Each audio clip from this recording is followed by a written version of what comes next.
Shalom, praise the lord to everyone. आशा करता हूँ परमेश्वर में आप आनंदित होंगे और निरंतर परमेश्वर के वचन में आगे बढ़ रहे होंगे। आज की सुबह, आज दोपहर और आज शाम जहाँ से भी परमेश्वर का वचन सुन रहे हैं, परमेश्वर आपके जीवन में आशीष को देवे। आज हम परमेश्वर के एक प्रेरित दास के बारे में जानेंगे कि किस तरह परमेश्वर ने उसे अपनी सामर्थ्य के द्वारा, पवित्र आत्मा की सामर्थ्य के द्वारा कुछ बातों को कलीसिया के लिए प्रकट किया। चाहे उनका सेवकाई थोड़े समय के लिए था, लेकिन परमेश्वर ने उनके द्वारा अपने वचन को फैलाया। स्तिफनुस नाम का एक प्रेरित, जिसे हम प्रेरितों के काम की पुस्तक में पाते हैं, यह उस समय है जिस समय प्रेरितों के ऊपर बहुत सारा क्लेश है। स्तिफनुस परमेश्वर का प्रेरित दास लिबर्तिनों की कलीसिया में खड़ा होकर परमेश्वर के वचन को बड़े ही हियाव के साथ कलीसिया के सामने बोल रहा है।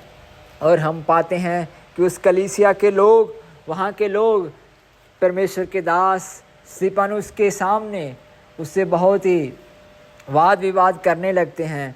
इस प्रकार हम पाते हैं कि उन्होंने स्तिफनुस के खिलाफ में झूठे गवाह भी खड़े किए, परंतु एक तरफ हम पाते हैं कि स्तिफनुस का विरोध हो रहा है, परंतु दूसरी तरफ पवित्र आत्मा, परमेश्वर की आत्मा उसे परमेश्वर के वचन के द्वारा दृढ़ करते हुए उस कलीसिया के लिए यीशु मसीह का सुसमाचार, जो आरंभ से लेकर किस तरह परमेश्वर ने अब्राहम के काल से लेकर उन्हें लाल समुद्र में से बीच में से निकालते हुए उन्हें कनान के देश में ले गया, और परमेश्वर ने किस तरह उनके जीवन में वायदों को पूरा किया, इन सारे वचनों को प्रेरित दास स्तिफनुस उस कलीसिया के बीच में बोल रहा है।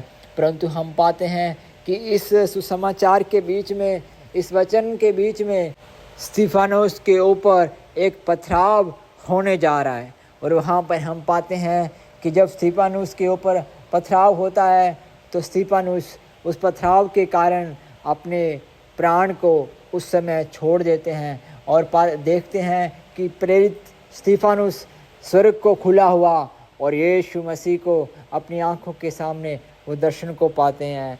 प्रेरितों का सेवकाई कितना कठिन है, हम प्रेरितों के काम की पुस्तक में उस समय हम पा सकते हैं।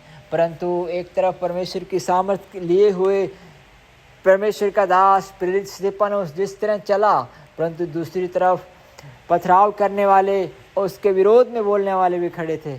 लेकिन एक अगले ही पल में स्तिफनुस ने यीशु मसीह के दर्शन को पाया। आप अपनी सेवकाई में, आप अपने मिनिस्ट्री के कार्यों में किसी भी प्रकार के विरोध में उठी हुई बातों को न देखें, परंतु यीशु मसीह की ओर ताकते रहें। यीशु मसीह के दर्शन को देखने के लिए आप निरंतर स्तिफनुस की तरह उसी सामर्थ्य में आगे बढ़ें। परमेश्वर इस वचन के द्वारा आपको बहुत ही आशीष करे। आमेन, आमेन, आमेन।